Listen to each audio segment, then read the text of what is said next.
Coucou à tous, bienvenue, c'est Algérienne dans la cuisine turque. Aujourd'hui, j'ai avec une nouvelle recette.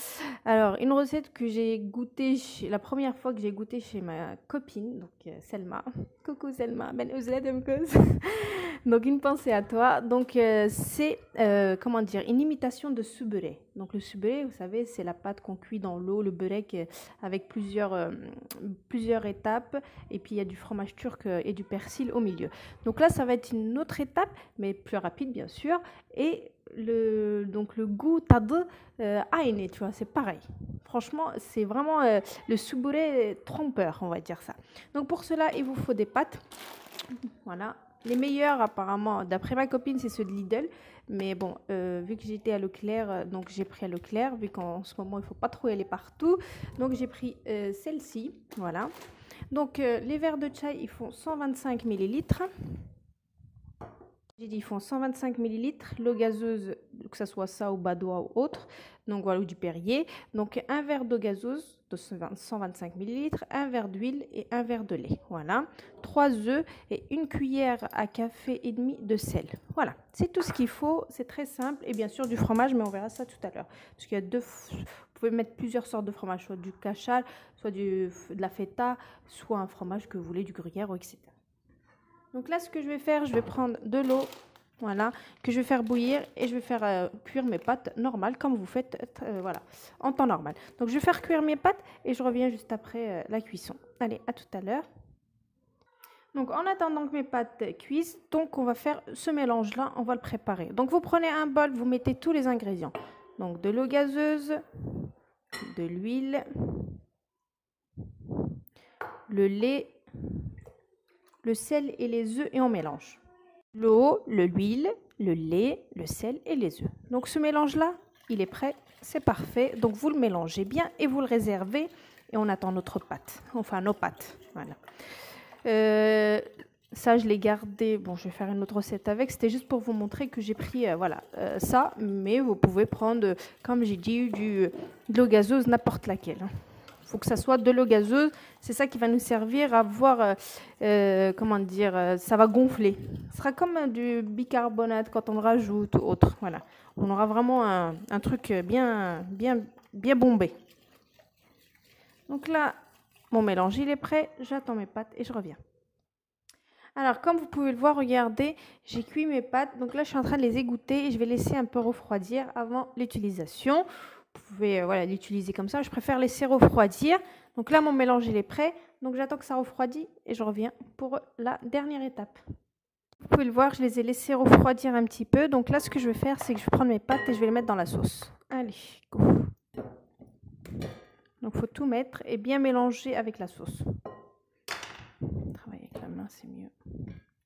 Ils ont bien refroidi. Hein. Et je vais tout bien mélanger avec la sauce. Il faut bien mélanger. Alors, donc là, je vais passer à la dernière étape. Donc là, j'ai pris de la feta avec du persil. Et là, j'ai du kachar. Donc le kachar, c'est celui-ci. Voilà, je vais le faire en 2 fois. Mais après, vous mettez n'importe quel fromage donc au centre. Donc, on va commencer par la première étape. Prenez votre poêle. Moi, je l'ai huilé un peu. Mais vous pouvez ne pas en mettre parce qu'il y a déjà de l'huile là-dedans. Donc, ça risque pas de coller normalement. Donc, vous mettez une partie, donc la moitié, on va dire. Voilà. Hop là. Et là, on va mettre notre fromage. Moitié, donc moitié feta. Donc normalement, c'est ça la farce du subélé.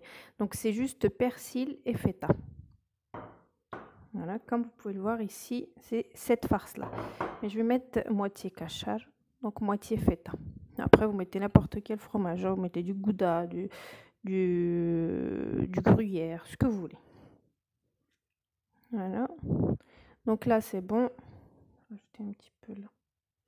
Et là, je remets l'autre partie par-dessus et je mets à cuire. Donc c'est très facile. Et vous allez voir, le goût, c'est vraiment incroyable. C'est vraiment le même goût que le subéré, donc normal, traditionnel. Donc là, je vais le mettre sur le feu. Donc j'ai pris un couvert pour bien appuyer, pour pas que ça disperse.